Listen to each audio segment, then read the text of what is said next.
Boa Notícia.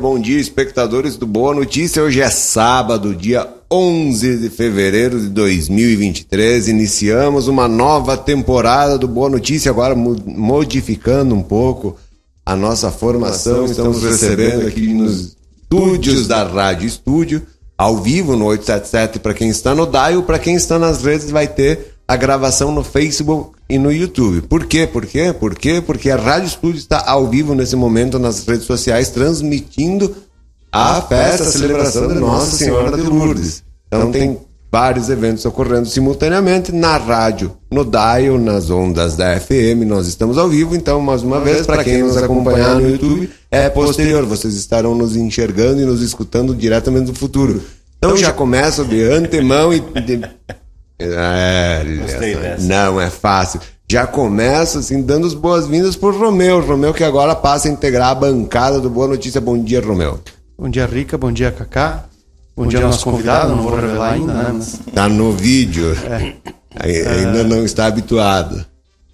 Muito feliz por poder fazer parte desse programa e, né, tenho certeza que a gente vai passar bons sábados juntos. Bom dia, Cacá. Bom dia, Ricardo Ledur Gotardo, nosso querido convidado Romeu Marcello Tedesco, que vem dar brilho aqui a esse espaço que é comunitário, a esse espaço que é voluntário, né? E fazendo com que o nosso Boa Notícia também possa ouvir dele alguns relatos, opiniões e algumas indagações aos nossos convidados aqui. E bom dia ao nosso convidado, Sérgio Rigo. Já pode fazer a apresentação, né? Engenheiro agrônomo de formação, aposentado como funcionário do Banco do Brasil, um grande preservador, um grande, eu diria, não sei se o correto é naturalista, mas muito ligado aos movimentos sociais, e Sérgio Rigo também um intelectual na área da preservação da cultura italiana, da preservação do tradicionalismo gaúcho, e foi um dos responsáveis, se não o grande responsável, por estarmos aqui hoje, termos esses microfones à nossa disposição. Poder ter o Sérgio aqui hoje é para nós um motivo de muito orgulho. É uma homenagem. Eu acho que nós temos que dizer primeiro para ele obrigado pela presença, mas obrigado por ter lá atrás, nos idos de 1980, nos idos de 98, ter tido a oportunidade, junto com os seus pares, a ideia, né, de montar uma rádio comunitária. Bom dia, Sérgio. Bom dia, Sérgio.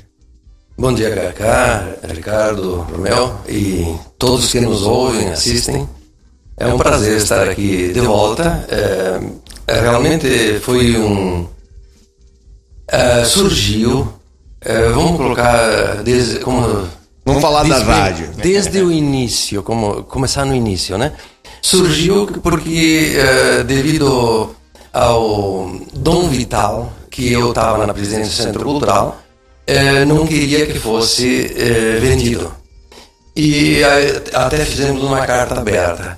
E como carta aberta e teve discussão com o vigário que estava a respeito de não vender e tal, e um outro funcionário lá disse, não seria bom tu falar na rádio, porque o Centro Cultural tinha todos os dias um espaço e tinha os feriados no domingo. Se o presidente não pode, eu simplesmente coloquei o seguinte, levei um ofício, se o presidente não pode, os demais também não podem. Até uma segunda ordem, ninguém mais fala do Centro Cultural. É radical, sim, mas devido à situação. Foi uma posição naquela época. Aí começaram então a se virar e o Centro Cultural por enquanto fica fora. E nisso começamos a lidar a respeito da rádio comunitária. E saiu.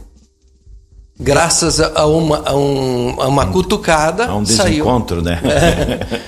Graças a uma cutucada, embora perdemos ganhamos a rádio comunitária, mas perdemos o Dom Vital, que era nosso, né?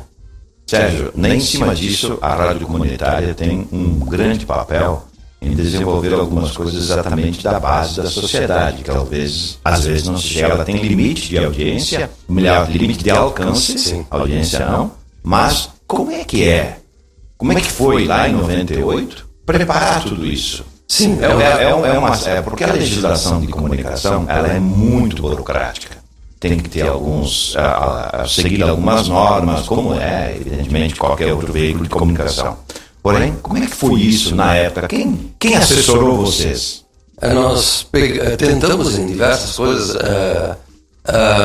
mais de tudo foi devido aos contatos que a gente tinha, porque em 98, mas ela entrou no ar em 2002, né? Então, 4 anos depois. Foi todo um trabalho. 98 é a fundação da entidade, né? Isso. E começamos um pouco antes, tá? Mas é 98 a fundação da entidade, e aí começamos a ter os contatos, todos ofereciam, mas é aquela coisa que nós não tínhamos dinheiro em caixa, e foi do nosso bolso que é da maior parte que fizemos as coisas. Então fomos devagar, e 2002 colocamos no ar, e graças a Deus até hoje está no ar. Quais são os nomes, Sérgio, que participaram contigo na diretoria, que te auxiliaram na formatação da documentação, enfim, os primeiros trâmites da rádio, que na realidade nós somos a Coraver, né? Sim. É uma entidade chamada Coraver, e tem lá seu conselho e a gestão. Conselho de Rádio Comunicação de Veranópolis. E então, a primeira diretoria em 98, o Jaci Costa Bernardes, chamado coordenador geral, coordenador de organização eu, coordenador de intercâmbio Cristiano Valduga Dalpai, coordenador de finanças e patrimônio Moacir Guareto, e o coordenador de operação o Zé Grando. Então, mas teve inúmeras pessoas que nos ajudaram, e foi feito o seguinte, porque eram entidades, não era pessoa física. Perfeito. As pessoas físicas temos 23 sócios fundadores, porque representavam entidades. Nasceu dentro do Centro Cultural. Sim. O movimento nasceu dentro do Centro Cultural. Né? Foi... Eu estava na presidência naquele período, né? Superada essa parte burocrática, a rádio é o direito da exploração e da concessão, mas também tem a parte técnica. Quem é que foi o responsável de montar a rádio tecnicamente? Nossa, um pouco de conhecimento de cada um fez o todo. Porque era muito... É algo complexo, né? Não é algo assim. Amadores. Então, um pouco de cada um. Nós fizemos isso aí. O Egino, acho que ainda continua, né? Que lá perto de São Leopoldo. Que ele dava assistência técnica mais especificamente. Ele é engenheiro, eletricista, engenheiro de comunicação. E a primeira sala que funcionou... Engenheiro Germani, desculpe. Germani. A primeira sala de operação, ela foi onde? Foi... Lá no prédio do Perac. No prédio do Perac. Depois teve um tempo no Regina C. No Regina, bem rápido. Aí, no Emer também ficou. Depois, devido... porque instalaram um alarme no fim de semana, não se podia entrar, então passamos lá pro Emer e depois aqui. Olha, são dificuldades impensáveis. A galera a limitação do uso em função do alarme do espaço cedido. Como é difícil, nós estamos falando no começo dos anos 2000, como era difícil dar voz para as pessoas. Comparar isso com o que a gente tem hoje em dia, E qualquer pessoa com qualquer celular fala para todo mundo. Não, e um detalhe é o seguinte, que na época a antena não podia ser que nem agora em outro lugar, tinha que ser no mesmo prédio. Tem que ser no mesmo prédio? Que dificulta aí Sim, mais. mas no primeiro ainda teve um cartaz, colocaram no elevador que a antena queimava os aparelhos eletrônicos. Olha. Até isso nós encontramos. Sérgio, mas esse movimento porque, como o Kaká comentou antes, liberar isso nos órgãos governamentais já é complicado hoje, imagina naquela época. Como é que vocês fizeram isso? Porque, pelo menos a mim, causa mais curiosidade é um movimento difícil de fazer. Sim, né? muito. Tu liberar uma Hoje uma na rádio. internet, pelo menos os documentos fluem com alguma facilidade. E a pesquisa, né, é mais Não, fácil é hoje. muito difícil porque era difícil encontrar a pessoa ou Quem o libera? departamento. Então, essa pesquisa que demorou muito, 98, só foi ao ar em 2002. Mas como é que foi esse movimento de... Por onde vocês começaram? Começamos justamente na primeira criação porque tinha que ser uma entidade, não podia ser Uma empresa ou de pessoa? início, nós tentamos ver se era um departamento dentro do Centro Cultural. Não, tinha que se envolver a maioria das associações culturais. Porque era uma rádio comunitária. Exato, comunitárias. E a finalidade estatutária da entidade tinha que ser tratar a comunicação, imagino. Sim, fizemos o estatuto. Eu, Nelson, não me recordo, teve mais uma pessoa. Mas vocês buscaram a liberação em Porto Alegre, Brasília? Onde? Por inúmeros lugares. O Nelson Dominguinho também é outra figura que está em todas as entidades. Especialista em estatutos, né? Tive o privilégio de trabalhar com ele, quando ele foi meu secretário de planejamento também, quando eu fui prefeito. Então, ficou muito... a experiência dele ajuda muitas pessoas, né? Infelizmente ele tomou no estatuto. Infelizmente esse foi o Décio Fernandes Pessato, que era outro, e ficou o Nelson com esse cabedal de sabedoria. Gostou dessa, Ricardo? Muito bem. Ele ajuda todas as entidades. E nessa situação, Sérgio Vigo, quem são as pessoas que foram os maiores colaboradores no início de tudo? Quem botou lá o chamego para poder fazer com que isso acontecesse oficialmente também?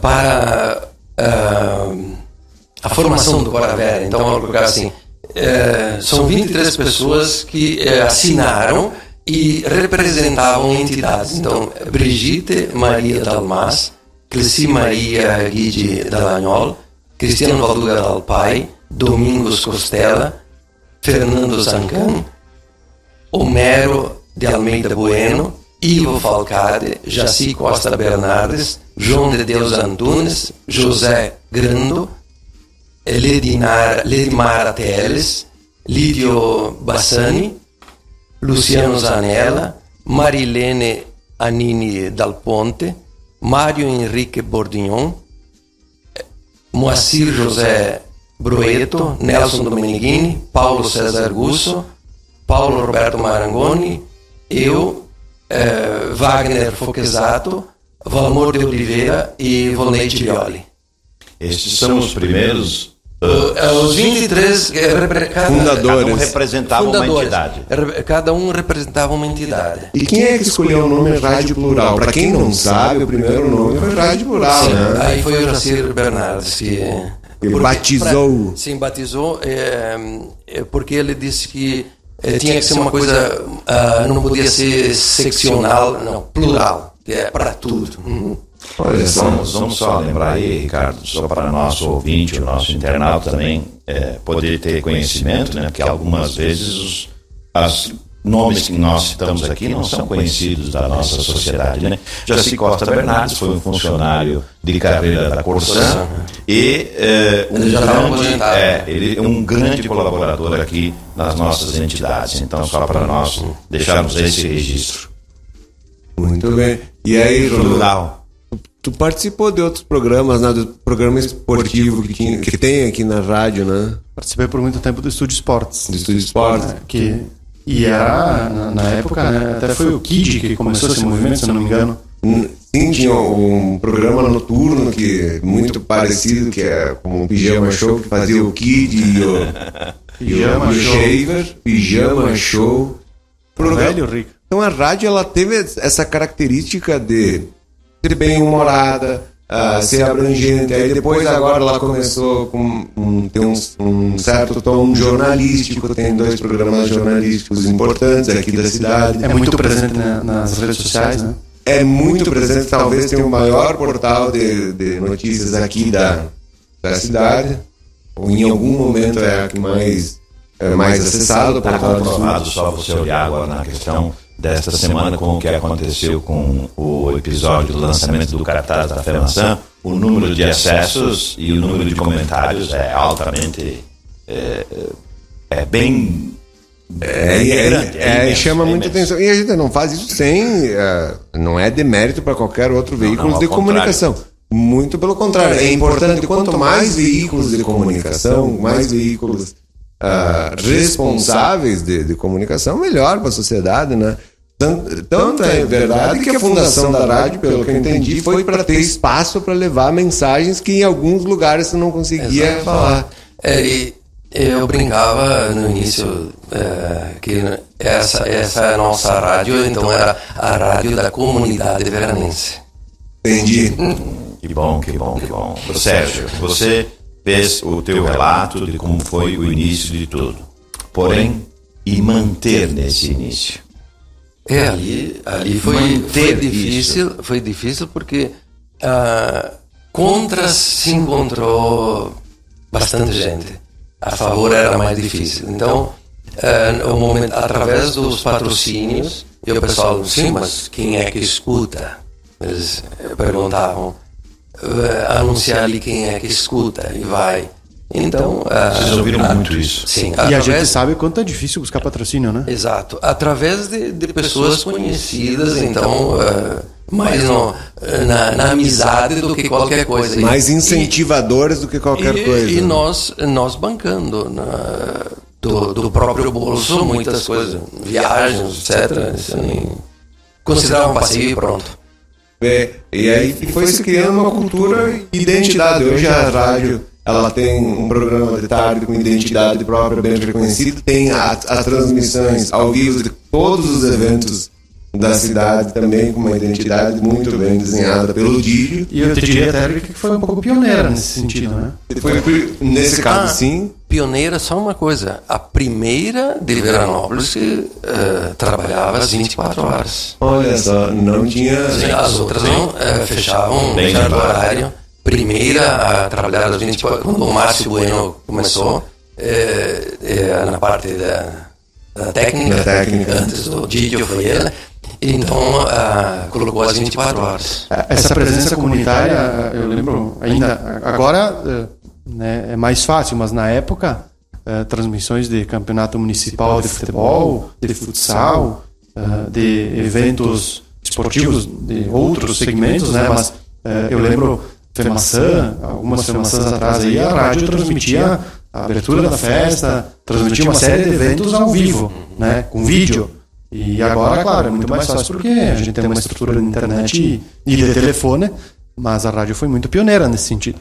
Sim, e trouxe o bom humor para a comunicação aqui da cidade, não exclusivamente, não que não tivesse nas outras rádios, mas abusou dessa veia bem humorada. A Extraviada Esportiva virou uma referência em transmissão de jogos de futebol. O Estúdio Esportes era assim, né? O Estúdio Esportes é uma referência. Virou Grenal depois. Pro Kid, pro Nato, pro Tita, pro Rodrigo Sangalli, que adotava muito essa postura de ser bem humorado e também foi um colaborador durante muito tempo.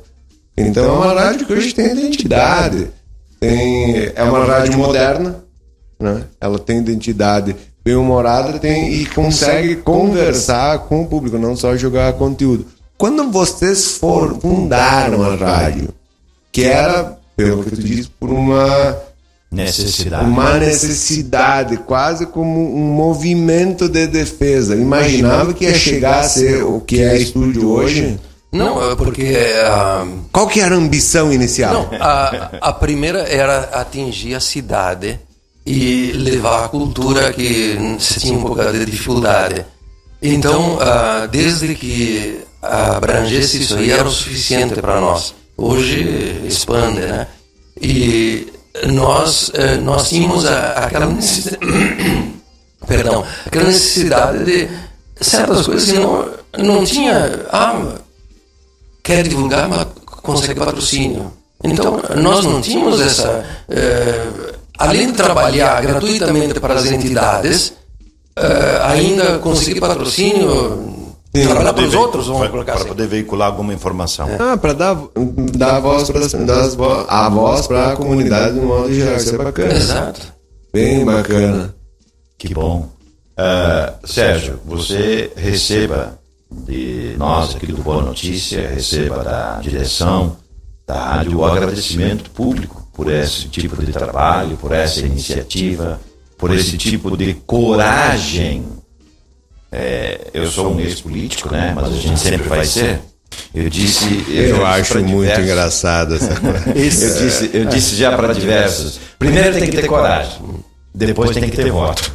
E vocês tiveram as duas coisas. Vocês tiveram a coragem e tiveram os votos dos conselheiros para que isso pudesse acontecer, que são outras pessoas com coragem de se predispor a auxiliar, a formatar um veículo de comunicação que pudesse quebrar algumas barreiras ou alguns conceitos já pré-estabelecidos aqui na cidade de Veranópolis. Então, parabéns. Obrigado, em nome de todos. E nesse período, o Mauro Flores era da CIV, o presidente da CIV. Isso. E a ideia nossa, além disso, era ter uma entidade, a tal ponto que foi alterado o Estatuto da CIV, que congregasse todas as associações. Perfeito.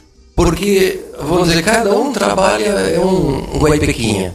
E todos juntos é um dog, né? Sim. E ali eu poderia ter uma secretária para todas as entidades, porque assim é o keeper, né? O presidente e alguns outros. Sim. Enquanto que em conjunto seria muito mais fácil e todos ganhariam com isso.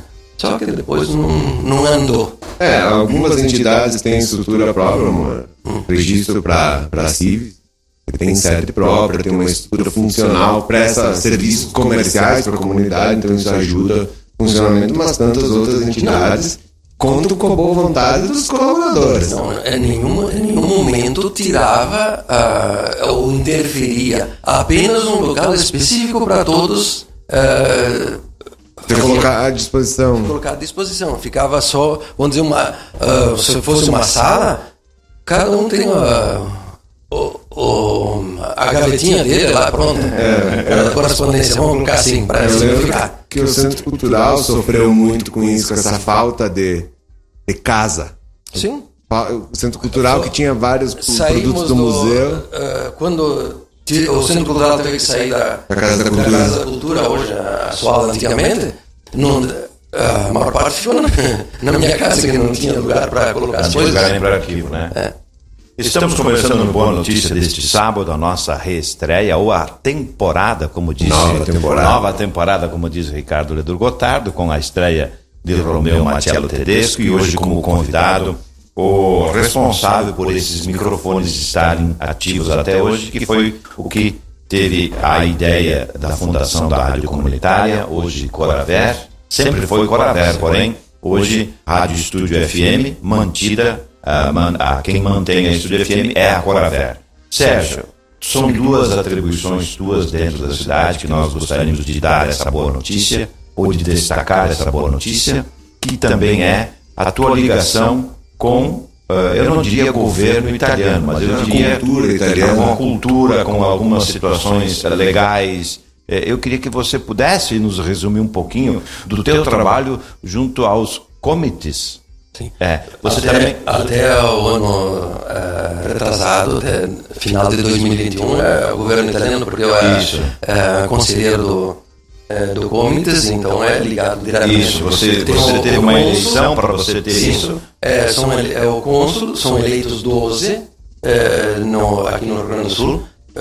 Na próxima vez passa de 100 mil habitantes descendentes, afinal que tenham dupla cidadania, então passam a ser 16, mas até agora eram 12.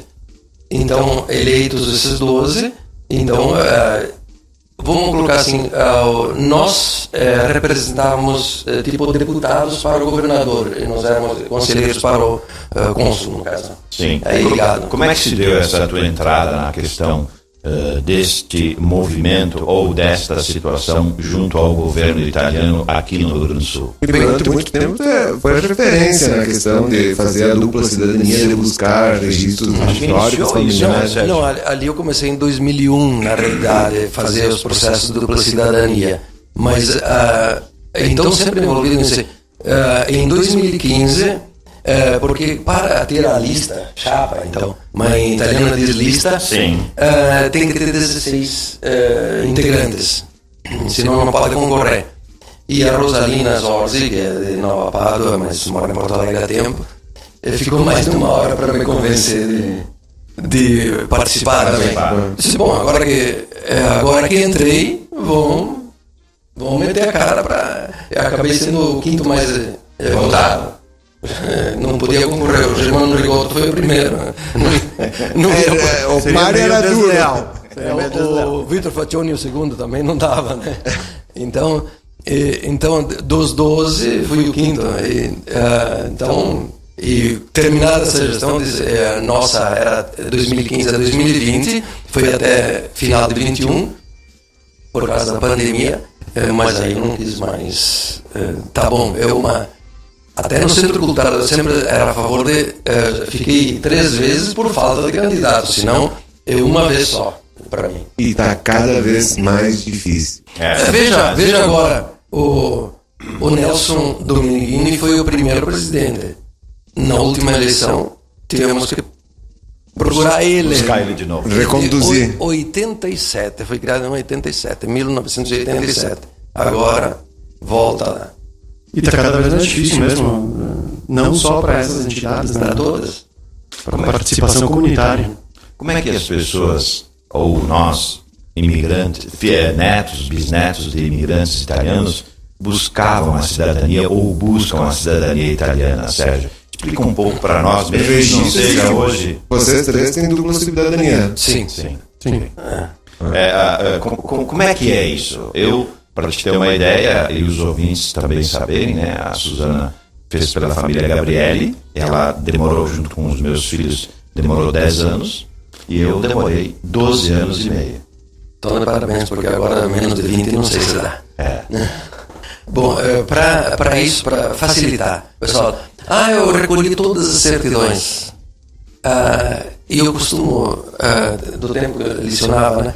Vamos fazer didaticamente. Tem o campo de futebol, todo mundo gosta de futebol, né? Tem o campo, torcida, o alambrado, as goleiras, os 22 jogadores, os 4 árbitros.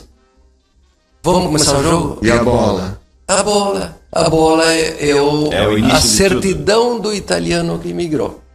Se não tiver essa, não sai o jogo. Se não tiver a certidão do italiano que migrou, não. Nascimento ou batismo, quando é batismo normalmente já é o casamento lá também. E começa desses aí, senão nem começa. Mas tiveram épocas mais fáceis ou não? Porque na época que... Não, eram menos pessoas e eram menos pessoas que solicitavam. Menos processos. E agora, quando eu estava lá, nós batíamos com o cônsul, porque nas nossas reuniões o cônsul tinha que estar presente.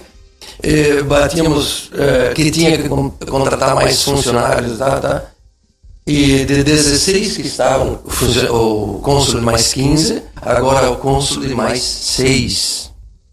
Cresceu para baixo.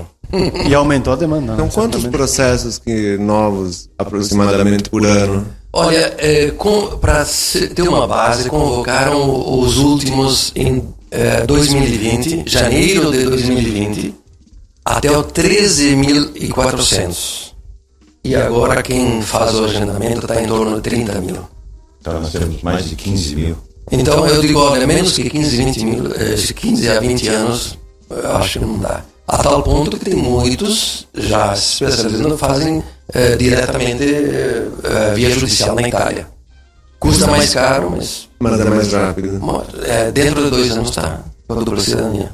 Mais caro. Quem vai daqui o Greg ele foi nem 40 dias ele já veio de volta com a dupla cidadania. É em torno de 3 meses ficar lá. Mas aí, para ficar lá, a pessoa tem que ir, tem o gasto da passagem, além do processo tem o gasto da passagem, da estada lá, a estada tem que pagar o aluguel 3 meses antecipadamente, só de bota não retorna no pio, então mesmo que saia antes, já pagou. E além de abandonar serviços, trabalhos e negócios daqui, né? Eles sempre dizem em torno de 3 meses. Até agora só um que demorou quase 90 dias. Mais rápido dos que eu fiz deu 21 dias. E se não é tudo em torno de 40 a 60 dias. Tem que ir para lá com o que na pastinha? Não, o processo pronto. Tem que ir com tudo? Sim, processo pronto. E encaminha na justiça italiana? Não é comum, né? Nas prefeituras. Agora na justiça não precisa ir para lá. Tem pessoas que fazem daqui e então só mandam a papelaria. Tem um procurador lá que vai ter que Sim, um advogado lá. A tua cidadania de que ano? Acho que foi em 97, se não me engano, que eu recebi. A minha é de 93. Ali, infelizmente nós estamos em Roma, né? Também. É verdade. Roma, então quando precisa agora concedida a cidadania vai direto para o comune onde imigrou, da origem o imigrante veio. E nós, no caso, até 2001, era tudo em Roma. Então, quando precisa de um documento em Roma, tem que rezar os siqueres e outras coisas mais para conseguir. É muito difícil. O Rica, eu acho que ele não entende muito termos italianos. É que nem falar japonês para ele. Não, siqueres é conhecido. Esses processos, quando a pessoa está convencida e sabe, historicamente, que tem descendência de europeu, no caso do italiano, não tem documento nenhum. Qual que é o primeiro passo? A quem eu apelo? Tem sites, lugares que dá para conseguir. Ou então através de informações. A tal ponto que de uma pessoa foi daqui. Tem aqueles que fazem isso aí. Só para... Virar um negócio também. Um negócio. Então, sabia o nome da pessoa, o nome dos pais e a data de nascimento. Só não sabia o município. Aí, para essa empresa, aí para dizer o nome do município, 100 euros. Mas dizia certo? Sim. Depois, sim, aí consegui. É um trabalho de pesquisa, né? Então tem todas essas... Desculpa, Cacá, dá o direito ao voto, né? Hoje a gente vota nas eleições italianas. Lembrar, já é bom divulgar aqui, o voto não é obrigatório. E eu sempre digo, vota se souber, senão não vota. Porque o voto não é obrigatório.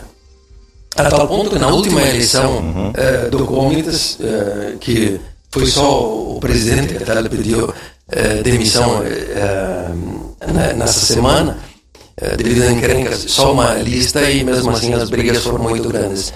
E aí então, nessa aqui, não deu 1% dos italianos do Rio Grande do Sul que votos válidos. E não chegou a 1%. Tinha que ser presencial ou por correspondência? Não, por correspondência. Vem o voto. Então, só que para o Comites, no caso, tem que se inscrever para receber a papelaria. Enquanto que da Itália eles mandam diretamente. E aí correia vota.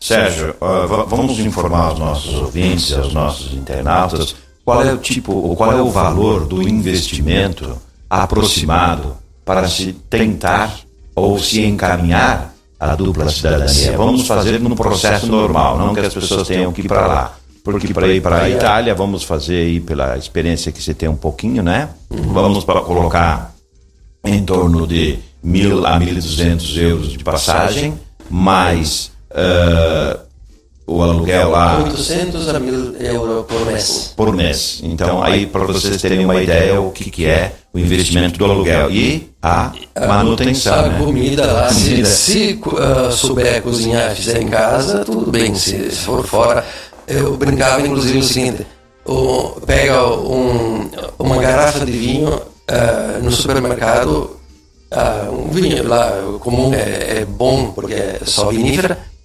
2 euros, tá? 2, 3 euros. Se for solicitar no bar, é 5 a 6. Se quiser ser servido na mesa, de 10 a 15. O mesmo vinho.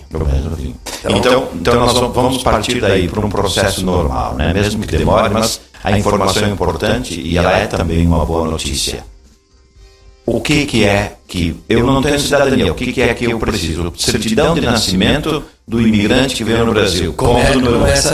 Começa com esse aí, e agora com o pré-agendamento que eles dizem. Então, tendo essa, mesmo que ele tenha casado, basta ser a certidão de batismo, que é a primeira coisa, o nome completo do imigrante e o município comune onde nasceu. Com isso aí, mais o número de pessoas adultas e crianças, e faz a inscrição. Por que é importante fazer isso aí? Que tem rumores, não tem nenhuma lei em andamento, mas tem rumores que querem parar com a dupla cidadania. Quem já solicitou, fez o agendamento, tem o direito. Sim. Já pegou a fichinha, vamos colocar assim. Fechou a porta, mas eu já tenho a fichinha, tudo bem. Não tem a fichinha, pode... É que nem os trentinos, de origem trentina, fizeram a lei que valia até 2005, prorrogaram até 2017 de dezembro de 2010. O pessoal, mas depois nós vamos ver. Parou aí, não teve mais. Quem de origem trentina não pode mais. Não tem mais jeito. Só se fizerem uma outra lei. Então, começa esse aí. Esse aí, o custo é pequeno. Vou dizer, se fosse hoje, porque troca tanto, a tal ponto que no momento que nós fazíamos, tinha que ter o processo completo. Se faltasse um documento, já perdia. Agora não. Os que fizeram isso aí, depois, em 2016, passou uma nova lei. Então tem que fazer todo o processo. Quem já tinha ele completo tem que fazer tudo de novo. Então, por isso eu digo, pelas leis de hoje, faz esse agendamento. Chegando à convocação, porque eles não chamam, mas eles convocam pelo site. Fazendo a convocação, então o processo e mais então, o custo do processo de quem faz, e mais 300 euros que o consulado cobra. Que esse aí foi o porta... 300 euros. E é em reais, logicamente. 2 mil reais. Então, aproximadamente... Não, agora até final de março, eu tenho 1.668. Essa é a taxa que se paga no consulado. Sim. Para cada adulto. Por enquanto, só os adultos. Para cada adulto. Você tem 20 adultos, então 20. Multiplica vezes 20. Mais os documentos, o processo que às vezes tem que autenticar. Não tem mais nada autenticado.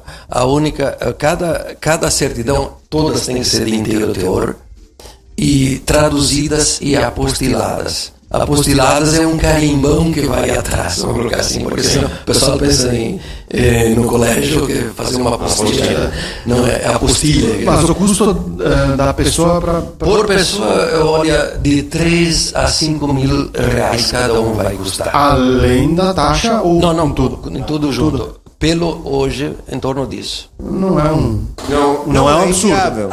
Depende. Que tem gente que cobra, até 5 pessoas cobra 30 mil. Okay. Aquela paga quem quer, né?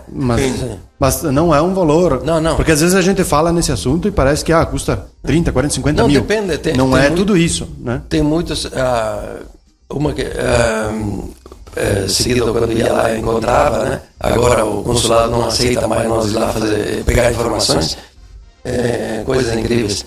Em que nós tendo informação era muito mais fácil passar. Então, assim, imagina os colorados, o Luigi, ela foi buscar certeza na Itália. Quanto é que custa?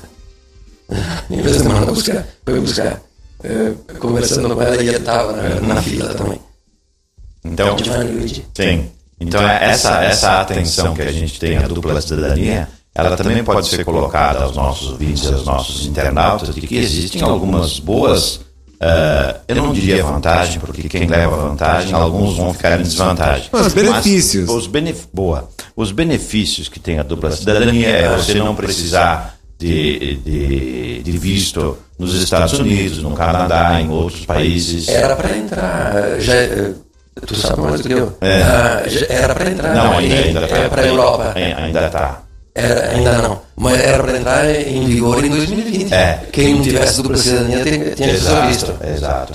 Então essas são coisas que você tendo a dupla cidadania, você tem um benefício muitas vezes de um jovem poder estudar num outro país da Europa. Afinal de contas, a União Europeia são 36 países e eles te dão, faculta que tem 27 a Croácia eram 28, caiu fora a Grã-Bretanha. E nesse acordo, os países... E está para entrar a Croácia, então volta a 28.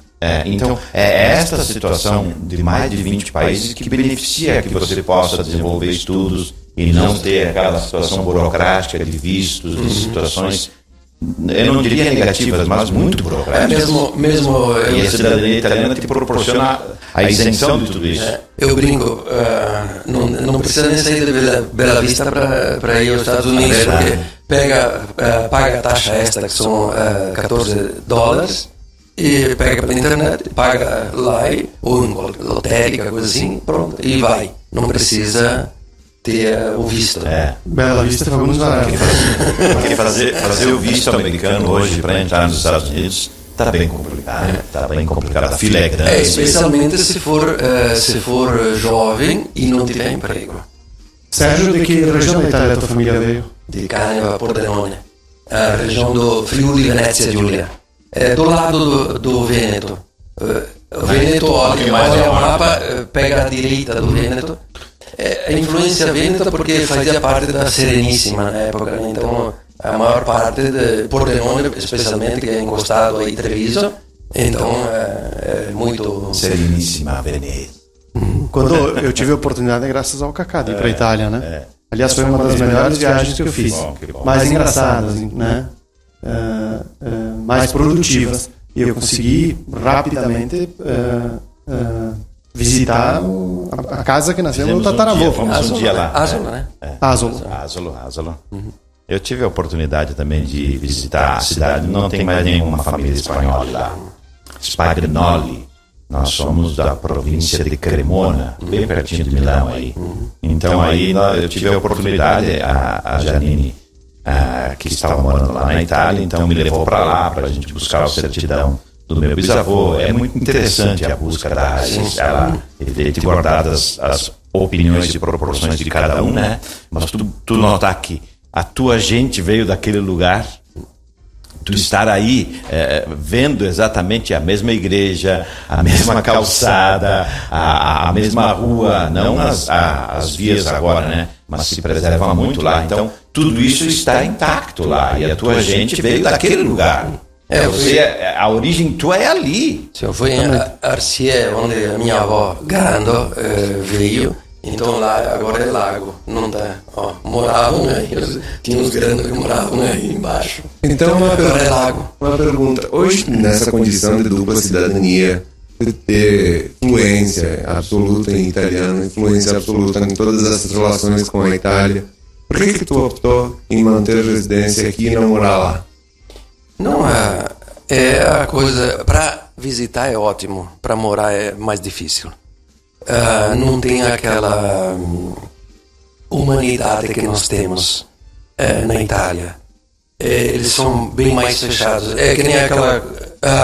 eu decido ir na tua casa, na casa do Kaká, do Romeu, eu vou lá e... Vai ser recebido. Na Itália eu tenho que fazer o agendamento, no caso. Isso é da cultura local. Se não tem certos lugares que fecham a porta e ficam bravos ainda. Um relacionamento frio. Essa relação, se me permite, né? Eu tive lá 2 vezes para tentar em outros lugares, porque eu não sabia de onde tinha vindo a minha gente, eu não tinha informação com os meus parentes, nós não tínhamos, só sabia que tinha sido ali, por ali, uns diziam uma coisa, outros diziam outra, né? Mas eles realmente são muito frios. Eles mesmos reconhecem, Ricardo, manca cuore, falta coração. Para eles vieram buscar aqui o que não tem mais lá. Nós ainda preservamos a relação da ajuda mútua entre os vizinhos, entre parentes, entre pessoas da mesma comunidade, mas eles são muito frios nessa relação lá. Então é isso que me parece que também que acho que é um dos motivos que nos prende aqui. Não, e depois toda aquelas amizades. Mas uma coisa importante nisso aí é colocar que nós, quando se vai para lá, além de fazer pré-notamento, afinal esse agendamento, no momento, quem sabe falar italiano, eu, por exemplo, graças a Deus aprendi antes, então sempre fui muito bem recebido. Quem não sabe falar italiano, eles não têm tanta paciência. Que a gente brinca que para ver italiano com paciência é quando dá uma martelada no dedo e dizer, puxa, tô com azar hoje. Aí sim. E outra coisa que sobre os direitos tem que cuidar, que tem deveres, os italianos. Manter nascimento, casamento, divórcio e óbito, tem que comunicar. Mudança de endereço, mudança de e-mail, tem que comunicar. Comunicar ao consulado. Exato. São poucas coisas, mas tem que comunicar. Então, a maioria... eu não recebo. Sim, trocou de endereço 10 vezes e nunca comunicou. Sérgio Rigo, 11 horas. Chegamos ao final do nosso Boa Notícia, a estreia da nova temporada, hein, Ricardo Ledor Gotardo? Pois é. Que privilégio a gente poder ter tido hoje a estreia do Romeu Marcello Tedesco e o convidado que traz a nossa história para os nossos ouvintes, que é a Coraver, a entidade que mantém essa rádio, a Rádio Estúdio FM. Sérgio, mais uma vez, muito obrigado. Agradecimento em nome de todos os que aqui passaram e os que aqui estão, porque você é testemunha viva do que se fez, do que se conquistou de espaço em cima da tentativa de preservar uma cultura, de fazer com que as vozes fossem ouvidas, e também você pôde nos passar aqui alguns ensinamentos daqueles que a maioria de nós somos imigrantes, filhos de imigrantes, netos de imigrantes ou bisnetos de imigrantes, também na questão da cidadania italiana, mesmo que não seja hoje o teu foco. Mas mais uma vez, muito obrigado pela tua presença aqui. Obrigado a vocês. Obrigado. Sempre à disposição. Romeu, mensagem de despedida. Sérgio, primeiro, prazer, né, Rica, Cacá, poder estrear aqui e estou muito feliz. E Sérgio, te passar isso, né? Talvez tu não tenha essa dimensão de quanto tu é uma referência no assunto Itália, né? Então, talvez eu não sei se tu enxerga dessa forma, mas quando a gente pensa em alguma coisa, até às vezes quando eu penso em votar, né? Vem o voto lá, a gente procura te consultar, né? E ouvir a tua opinião, porque de fato tu é uma referência. Procuro ficar atualizado, mas nem sempre. Ajudo no que der. Muito bem, a todos os ouvintes, espectadores, um bom final de semana. Para quem está na internet, um bom dia, seja ele qual for o horário que estiver ouvindo. Até uma próxima oportunidade.